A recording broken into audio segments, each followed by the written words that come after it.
ole clear tu zong zong te zawai chi bai levek ole tun tum kan video a chuanin tum dang ang lau dewin hotel management ka zerna institution kavat lo na karon ti lang dona a umna hi Ramhlun North ani a aming hi em hotel management and consultancy nia tam tak chang kan she to tho mai theya ti chuanin ka kalkong atang han karon ti lang tran Ramhlun North taum kan ti to kha a kalkong te po hi la shilo te po hi kanom ve thina khang shanan te po khanin karon ti lang ve shim shim boka thotan nia hianin devotion and mang thina dar som le chan ve a lo thleng man la an tia chu chumi nang man tur changkal dona tle min katlai dewa hei kanaw hian min kalpui boka second le na oma omna hi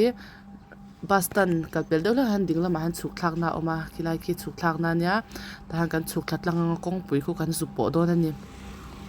chan hei kong pui kan zut lo nuwa Ramhlun North biak in an saklai kha kan zu munga veilama khan kan kal phei anga ti chuan helai zo te hi thau lian em a engiom zer shlo ka han la tar ngota chan lama han kan kal phei zelanga thui wak kalangai lova kan han kal phei dewanga kan thleng to mai don ani chuan kan han lu nu hianin kan lu thi an lo lut fel vek to a an lo zai dup to a ti chuan chu kan va join ve taroi ani ti chuanin hei kan huang han kan thlenga abul che hi an pastor quarter khan ya he mi thlen ma che khan ti hanin institution ning hi lawin tara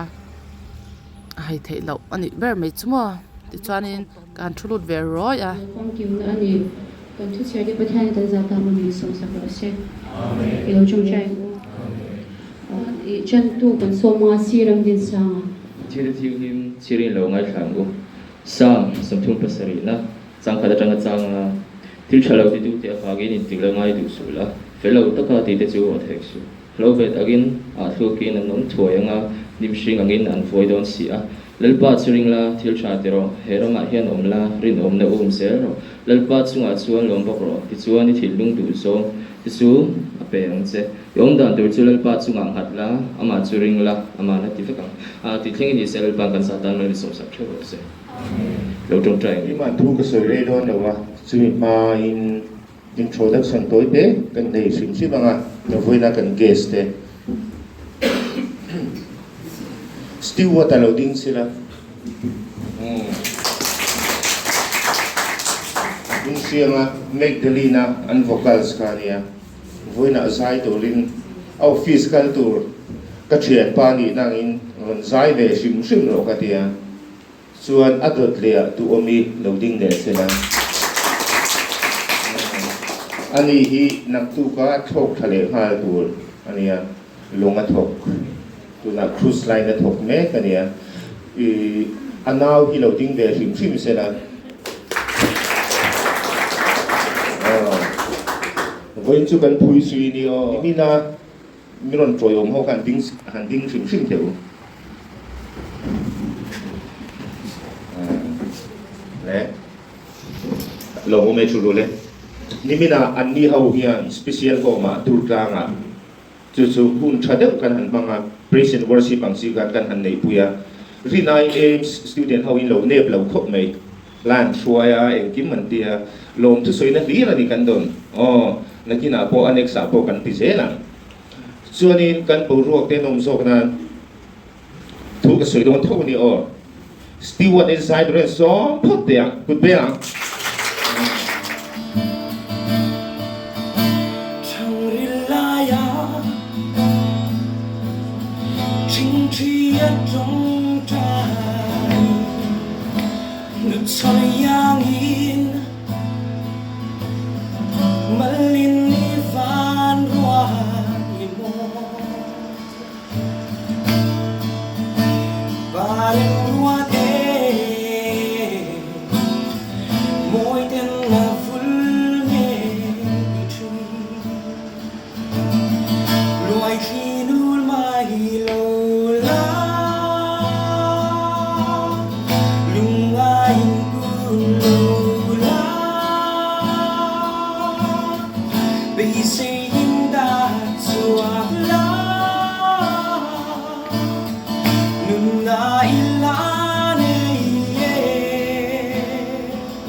Try Allah, oh, yeah.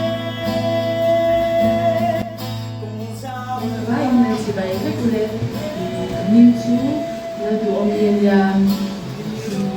chúng ta nhìn đầu sẽ để được rồi mấy thì là mà phải có cần đó thì chúng ta đấu bàn mà sáng chú cũng sáng như vậy xong như vậy thì kami thì management của gia đình sẽ là mấy khả khăn mấy cái chuyện ya ta cho nên đầu tiên sang này đó ta chung đua dia deliberate punya placement kan semua kan shante kan sebaik kan so dia kan dia kita jalan bukan dia asal dia experience kan dia dua terus kan saya kita jangka satu kan dia jalan September akan terjadi ada cruise line German desa jalan project kat kazawat tu lah hari vacation aku lainnya kalau hotel pun harus sekarang jalan karon ka doa ta chari chen khamel ko hi kala sha chawa zanin dona ha ka kal le podona churi karon chu khalam chu kala boy le so pa enge soitur chu dia ha he cha em nang ma ni ha shi tur sha kala dilawa ma se karon ka chan ka chu dia kan tung kan ka ti nga tu na achan ve ai kan ko in me thei chu kusai ni in du ba ma yang zir hi na asan chu ke ko an zir ka khat yang du do ka kan ni shi na ke le ka shan te ko ka chu ba chan in he kong sha dang chin chin ni in shi ka cha khat ya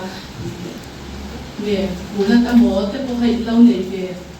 kha he a cha khat ya ka sha dang ang shi ka cha khat ya chu ba lo ka ni a she ber le thia mer ka ni lo ke ya ka na sa to kum so ka no lo to to te chu an tam lu tu ka ni chu ma ko ka tu nga ni lo ka shwai so tu ka ta ka ma ni chu ma se kam ka ni pya nga he bula so na chan kha an nei lo an nei nya si lo wa chu ba chan ni he kun ni ba ni sia min oi te no se tu ma chu ya na se ko ko shen zang lo so te ni so te nga ni tu zwan ya ta chu nya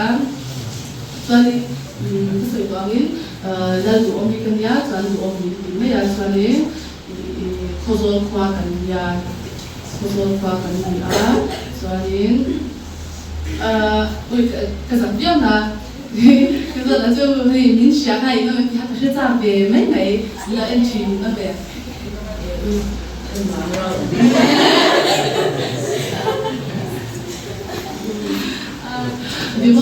devotion kun an ni thau lang in he china sarde kan le dam khan ne khadyam hiu chu an soi na sa bo thawa khadyam am so ga khan ne na ma ni lai ni le lai shi shi min ka chawda tura poi mo khati be am si te soi ama swali chen khati chu yu chwa don prin ka sia sa lo lai ko ni lo bo ka yu ma sa ni ku te poi ni ma sa chen chu in la ni her lo be dia hey in apoi mo tura mu sa ko nan si dir chawa in hey har sa lo ni chu interview in nei ko ko hai ko lo la in zir ang chi ba te ka an so don lo chawa ko la interview ai dan in nei ko aro interview tu lo chu ni hian an she siam te ka training chwa chi ala thong lo in ni na ya kha ni in zir ang ba kha zo don lo chawa self introduction ka video wa so kha ko mo ni me ya ne ni chu ni smiley face ni de wa ko video e chu so e ya so e ko kha ni tu lo han thok ki ko te la wa tang kan ni pa kha thade o ni kha bo se so man ya interview na kha ni experience wa kha ni experience wa ye wa mo me guest ka service na ye kha zo ni so kha ma pa na thil to ni me la wa chha ni thil so a chha ni na she so kha ko video in ama so ya kha a so to pa ki tu tho kha la kha ni hey a om sia so to so confidence kha ni so ya kha ni ni a pa kha na tu la ni kali so ya ko ma kha an me ni chu ba sa ni in tu so re han sia la ko fi to ko la me la kha ni pre sa lu tu me la ko sa ni do ta so ta mo ni o te ko kha an lo ti te so sa ni ba kha an ni interview kha ni lo ti kha ni sa ni ka kha ku na te kha ni hi ka kha ku kha so ka la in ka te ka ma ka kha sa ra hi hai tin ri mo le ka ko ta chu har le ka ve do na ai ko mo chu ko in su ko hu khan ya ko mo chu kan ka tu te si ma ko he ni atira chan ka sa kan tu mai na ko ka kan chu ho ka kan tu kha ai ma ka ni ma se azat ai kam ani ma sa ni am ko ani ma na kam ta chu ko le he zir ne ko plan ni ka la ko tu ne ko tu ru tu ma se cruise te tu se la hotel la po ko tin pe la wa in hole ta te chen ka chu he har sana ta ba te po on me te ya ban lo ti la mo har sana ta chong wa ma ase a chen ka he ko pe lo ma shi shi ta ko na ha ya ma hole te ka am ta ka o ma ni chu ha ta ha ni tai ma ka ko mo a ko ri te ko chen te ma ya a chen chu nang ta ka ra ni chu ko na ha ta ha ni ko che la mai ti chu shang shang ko i ko brain ang la wang ki ko hotel ka ta thoro ro ko kan department ai an lo ka kan thil ko te kan pu shon te kan khat ya ka ko ra ka mo na ka kan thil ko lo ma ni chu wa ka ni ko che la na thora kai ma chuan ni ko ya ko le ni ta chu chi na e ko kan ta thona ha cha ka kan ngai lo ma se ka ti de jang jang chi ni chu ha ja ni ka chuan ni u de mo ka te khan mình có thể đi lâu mà anh cũng sắp đến khám phá những điều này là các bạn anh lâu sẽ có chỉ là professional cái cái này cho nên những cái cảm giác mà trên khán giả các bạn cũng mình lâu về chỉ là chuyên sửa về ta hay là cố gắng chỉ là thì anh đi về cảm giác chỉ là mình cái sự về giáo dục chỉ là tốt chỉ là ngay tiếp tục là và chỉ là đến đi việc về thế này đi chung tấm lòng chỉ đi ở đây là mà sẽ hiện trạng cho nên service là những cái này có thể là toàn service tất cả những cái họมีviệc đó mà chỉ họ vui tế staff ông tổng phải sẽ có những nắm bắt sẵn không phải là việc đấy á sẽ chủ động cái cuộc sống và đấy á cái điểm gì thì khả năng mà nên liên tục rất vô cùng tin cái sự là liên tục sự tin đi còn là mình sẽ làm một cái sự anh cần là cái Christian cái gì là sẽ là như là sẽ cho họ tụi họ tụi mình là tụi họ chẳng thể gọi là gì hết thì cái đi quấy mặt anh chọn là nam ấy là thì anh bây giờ mình là tụi tụi họ có cả anh bố thằng này mình là bây giờ về về tụi nó và tụi hai của anh bố để chỉ ăn tết quay nào và tụi hai của cái xin lỗi xin hậu cả là thì ok cái này khác biệt thì là anh mình sẽ dùng cho mình dễ là anh sẽ dùng cái nào biết anh bây giờ anh đi khai bây giờ khai thì có đâu khai đâu khaiแล้วก็เรียนรู้สิ่งที่เราค่ะข้างจากการทานนี่จันทร์เด็กพอให้เราสิ่งที่วิ่งแต่เราติดวิ่งแต่เราติดเสร็จแล้วก็มาก็เรียนรู้การเรียนเราแล้วก็เรียนเสร็จรู้การพอให้สนับสนุนเนี่ยมีค่าเสียเรียนมาในการนี้มีกว่าชาลาวะมีสู้ในการโอลิเซ่สุขภาพนี่มีสังเกตได้ว่ามีตัวอาชามีตัวมีหลังอินเชียนที่โซ่ช่วยให้ตัวเป็นคนกลางโซ่แบบที่อันเดียวกันมีชาชาอุบุลังตัวเราเป็นไม่ได้สวยก็อย่างที่อาหารอย่างนี้เชื่อใจตรงที่ผมเชื่อสิ่งเราว่าไก่มากที่ผมตัวเสียตัวเทที่สิ่งจะเจ็บเป็นถ้าอะไรอยู่ก็ไม่คงที่มาผมเราเราเองถ้าที่น่าผมเสียเด็กมันมาที่อินริงก็เวลารูมีบุตรที่ก็จะไปดูว่ารูมีก็จะเรียนทำให้สุนทรเวลารูมีการมาไปเป็นเราจะเรียนอะไรรูมีถ้าสุดเวลาจะเรียนที่สิ่งต่างๆที่เป็นที่ขาดไปว่าที่เป็นข้าอันนี้เขาจะมีตั้งแต่ตัวขันโลกฟ้าสันเดียร์โมสีบางแห่งอยู่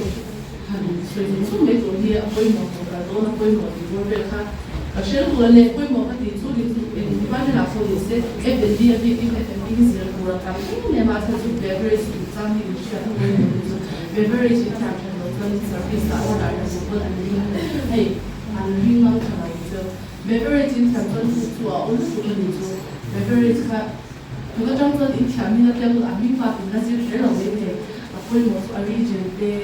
你啊 history 的，他讲你这里学了个哪些啦？他们就说这里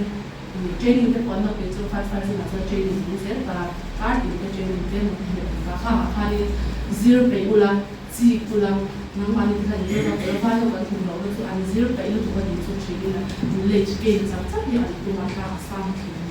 ค่ะตุ้มแล้วก็ลง那个东西或者会有好问题说，所以我这里做从头做不完，一定是有问题说，你想转接是做干嘛？你想说转接做没哪有问题说，我这人家现在你只要可以啊，可以我都做问题说，可以是个么的，有名是个那，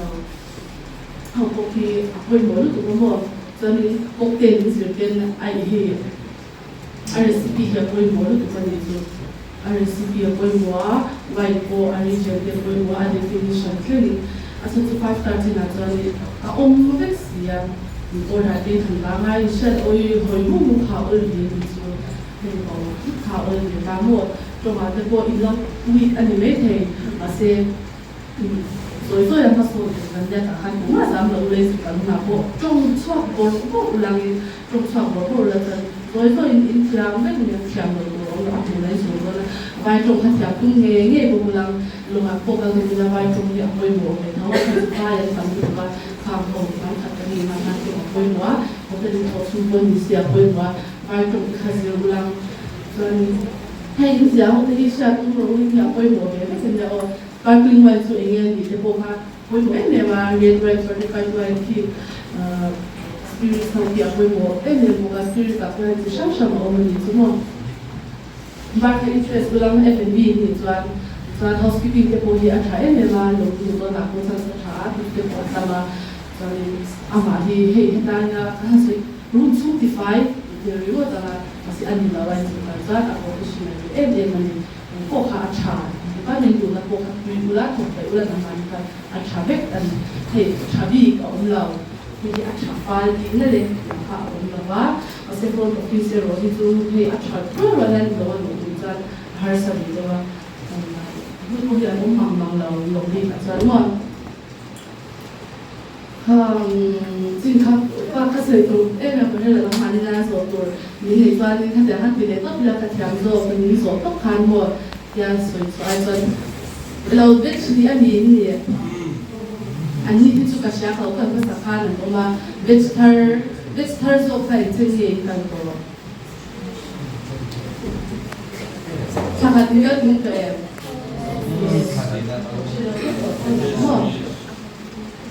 ที่民族在北面，因为农村只能我们是好的，好些。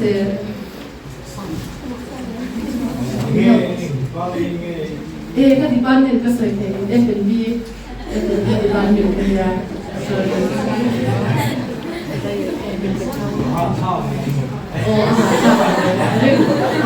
อาหารข้าวหลงที่บ้านเนี่ยก็ใส่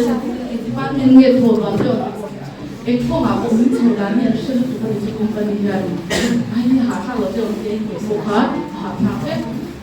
เห็นมีชอยร้านขั้นแถมตุกันได้เขาบอกอันนั้นเทียว่าตัวพันมีชอยเทียมด้วยเรามาเซฟเป็นไม่ถูกอันนี้การช่วยตาอันทั้งสู้เปลี่ยนกันช่วยจะสกัดอะไรบางอย่างให้ที่อยู่พอกันช่วยพยายามเปลี่ยนเรื่องขับเบเกอรี่กันได้ยังไงบางอย่างช่วยเดินตามว่าการงานการ hospital ส่วนนี้ตัวนี้เดินตัวตาทำอะไรส่วนนั้นทำอะไร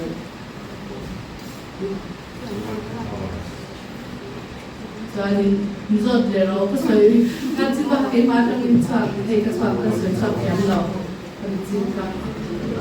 dok lo lo itu saya lo kalau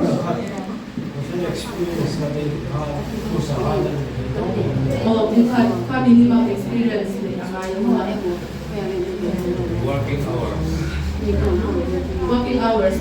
working hours sudah kerja semua macam tu lah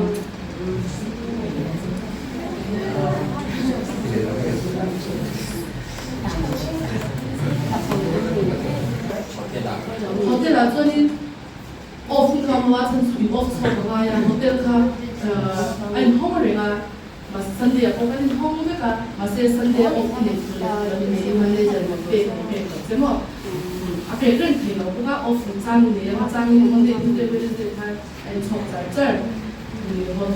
kan restaurant akan ni solo tai lam Monday la solo Tuesday la kan ni solo roster ni asia mo ama cha food day asia la jan art roster mo mang ni ha ni asia ma mo ni ya kan Monday la kan solo ni dam solo ni ka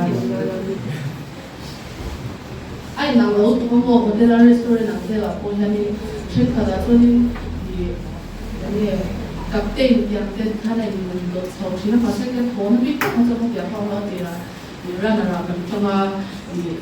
kami session ho tu wa ha kan ni so there is the kan ya an ni na ha lo ta ni ha ko na la mi pa khan ya ni so se to to kan ni zir chawa so kha ya ho tu ha kan ni chaw ni ya ra kan ne ya ha ya ji kan na order la thing ko chuan thiam kha ngai ni chu na ko mi lu ka in zir ta chan so ra ka ju ko ni se beverage ko ni se zero jian pe anh mình gọi là mấy pha cái sủi rau thì cũng phải dùng bài để mà mua xe phải cũng rất rồi nè không có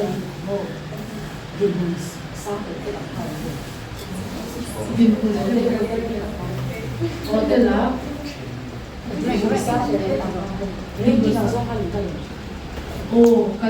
Kalbe, di ba na tu?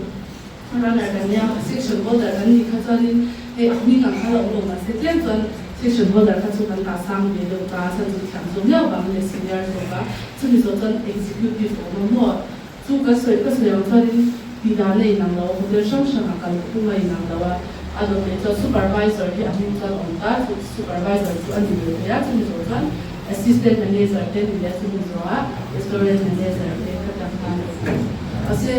long at hotum exam ni so atang iso ko ni mo long at hotum lo pon hotel lo te po at salo to yo asan ju hotel han so china su ka pa mo ni zan long at ho chana pro ka ju ni zan len na hotel ka zel ka acha kaya kan mo zona in le lo chan ka du to me don me Itin mo? Training ngai umle. Longa todo na mo. Longa todo na tsanin STCW training ngaya. Kakani so mga training na niya. Tsan sexy ka de sam football de ni siya kan sega. Sutu le ngai su mi so tsanin apply to tang CDC le SID le thau ka chu ai do kon nang mani to ni se thau me ngamo. Tsanin along luto na yan ilong company at intlin na asirin training ang training mo company siya ka kusay siya ka training ang take lawa so hindi din ang lungan ka to pa nito kasi kusay siya ka kay mapukas training o ma nisong tele pa yan ka kasi ang namin kawa training ang intensive trainer ang niya kakanit niya tutuloy kakain ang daw ilong luna tura sirin mo Atang ano o meron?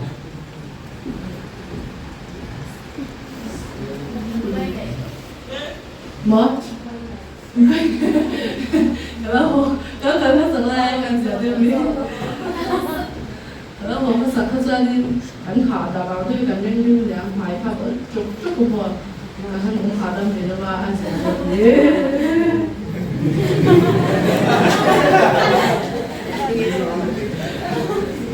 Okay, ani kalesya turai sabai ni lau. Busaka kan hati so interview po siya din jangan sa nilaw ting ka nga mutinate hotel ate tunga station siya may mga asalin kasi kanin to tenase to selate na holo na rin una te kanin level asin kustan kan ka siya rin ka ata. So numero se nome okay under my low dai luat po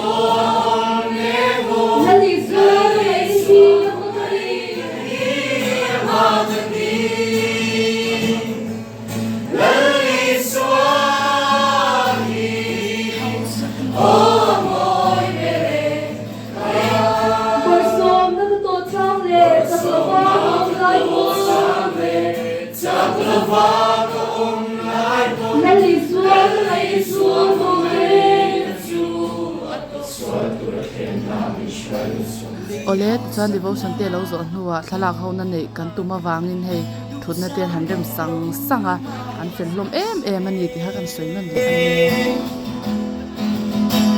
matiangan son basinan numeri an vujuang lo an rin Krista vali nuai kinul mai lola ngai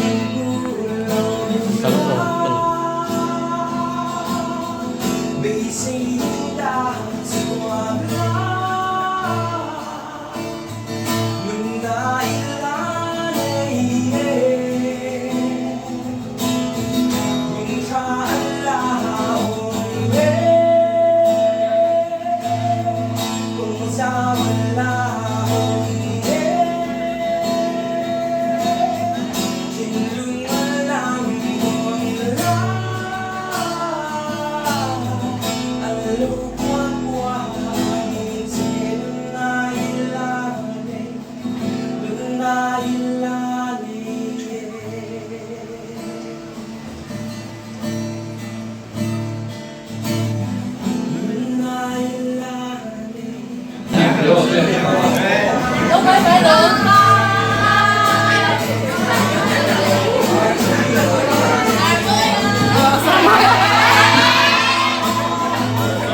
bị sinh ta chùa đó đừng ngại ra đây đừng tha là ôm